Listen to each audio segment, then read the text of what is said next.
It's time we change the way we look at brawler builds, and here's why. In my last video, I said this. We currently have 196 gadgets and star powers, plus a whole bunch of videos from different brawl tubers explaining which build is better. But since Supercell is constantly adding new brawlers, gadgets and star powers and reworking the existing ones, this method is not sustainable. And I think I have found the perfect solution that you can implement whether you are free to play, a spender, casual or competitive. There are two main playstyles in Brawl Stars: offensive play and defensive play. Offensive being pushing forwards, scoring goals, etc. Defensive being basically survival.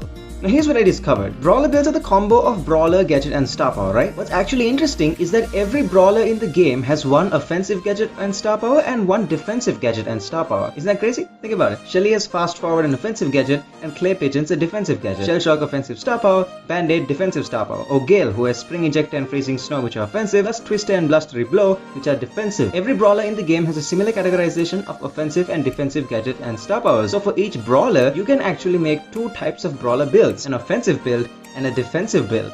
But why is this important? Well, here's why. You know how brawlers have different values and weaknesses? Well, the offensive build exists to amplify a brawler's values and a defensive build exists to counter a brawler's weakness. Confused? Let's use an example. Sandy.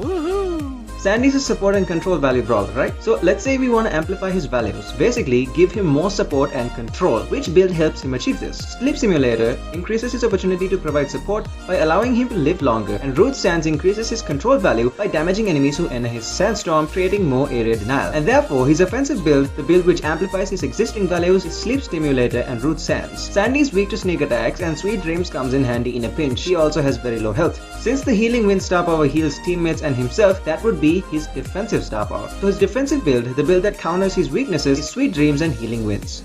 So in this way, you can actually give every brawler you have either an offensive build or a defensive build, and it doesn't even have to be a full build. Even having one of the gadgets or star powers alone is enough to make things work, because those of you who are free to play and don't spend money on the game may not actually have every brawler gadget and or star power.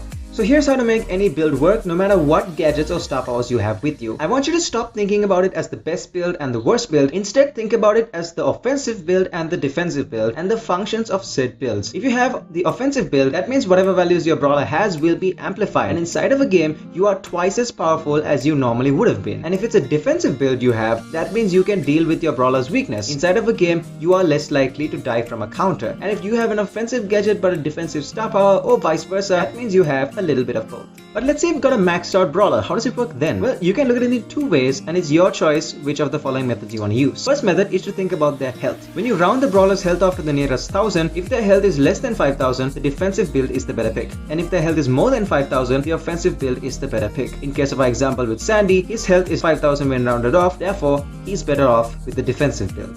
The second method is to think about the map. If the map complements your brawler's values, like playing Jessie in a map with choke points or throwers in a map with walls, go with the offensive build. If the map doesn't complement your brawler's values, like playing an ambush brawler or a thrower in an open map, go with the defensive build. But how would you know which brawler works best in a particular map? Well, you can check out this video right here for more on that topic.